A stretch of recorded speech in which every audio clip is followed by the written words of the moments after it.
Hai, saya Koharo, this is my Star Hit Star Profile, dan di video kali ini saya akan jawabin pertanyaan-pertanyaan dari kalian.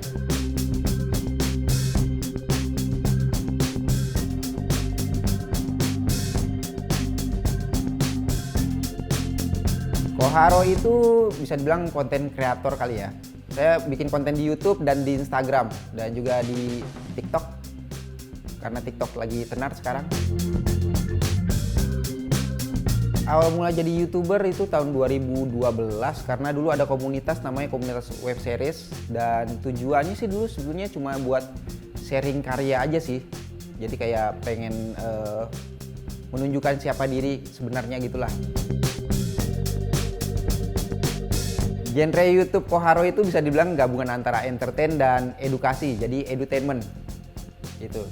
Jadi edukasi tapi ada sedikit hiburannya.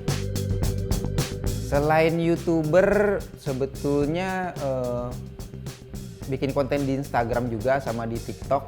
Jadi sebetulnya sekarang full time content creator sih. Kayaknya enggak, tapi sebetulnya jadi YouTuber itu cita-cita dari tahun 2008. Karena dulu saya kerjanya emang sering banget nonton YouTube. Waktu YouTube belum terkenal di Indonesia pun udah nontonin YouTube.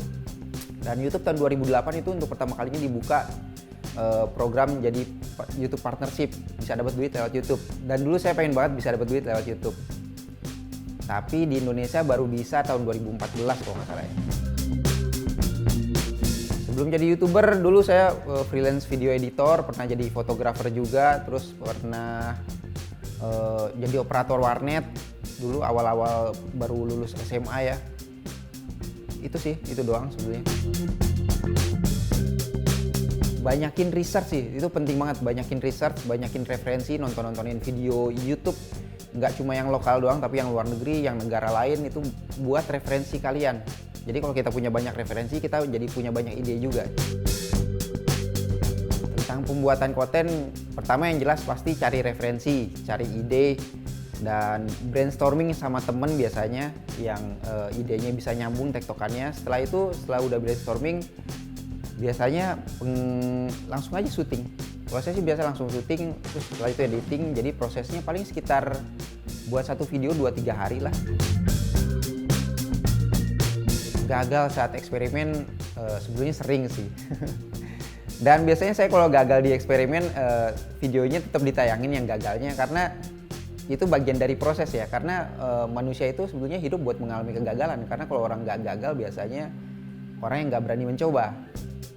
Gitu kan. Eksperimen paling favorit sebetulnya Whoosh Battle. Jadi yang botol galon gede dikasih alkohol, dikocok-kocok, terus dikasih api, nanti ada apinya bisa bunyi gitu.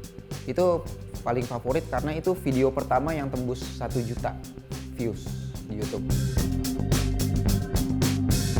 Nah ini sebenarnya banyak banget yang niru-niruin eksperimen yang saya lakukan. Banyak yang nge-DM-in. Tapi ini peringatan buat kalian yang nyobain, yang buat kalian yang masih di bawah umur juga nyobain. Nyobainnya hati-hati, kalau nyobain yang api-apian gitu di luar rumah, jangan nyobain di dalam rumah karena itu berbahaya. Dan kalau kalian di bawah umur, minta bimbingan orang dewasa yang udah lebih ngerti lah. Jangan nyobain sendiri, apalagi nyobain di dalam rumah. Bisa berbahaya buat kalian. Saya nanggapin komentar negatif biasanya itu nggak terlalu saya tanggepin sih. Biasa saya cuekin aja, didiemin aja, karena mereka biasa cuma cari perhatian, dan kalau didiemin nanti lama-lama mereka ya capek sendiri. Kalau yang positif ya biasa saya komenin bales terima kasih atau gimana, terima kasih supportnya, kayak gitu-gitu sih. Nggak terlalu ambil pusing sih kalau yang negatif. Di sekolah sebetulnya saya nggak pinter-pinter amat sih, malah nilai pelajaran saya banyak merahnya dulu waktu SMA. Dan pernah nggak naik kelas juga sebetulnya. Cuma setelah lulus SMA, saya banyak, emang dari kecil sebetulnya suka hal-hal yang berbau tentang sains. Dan sejak adanya YouTube, banyak informasi tentang sains yang bisa saya dapatkan. Jadi daripada cuma nontonin doang, kenapa nggak saya praktekkan juga gitu loh. Sebetulnya saya pengen banget bikin rekor muri karena pengen ada menciptakan satu hal yang orang lain nggak bisa lakukan. Jadi pengen menciptakan sesuatu hal yang unik aja gitu. Jadi kalau kita bisa mencahin rekor kan itu sesuatu yang bisa apa ya namanya? Bisa membuat kita jadi berbeda sama orang lain. Untuk Koharo TV rencananya tetap fokus Koharo dan Koharo TV tetap fokus di YouTube dulu, bikin konten dan bikin konten yang lebih menarik. Dan kalau bisa sih emang pengen banget mencahin rekor sih, bikin rekor dunia atau rekor muri lah.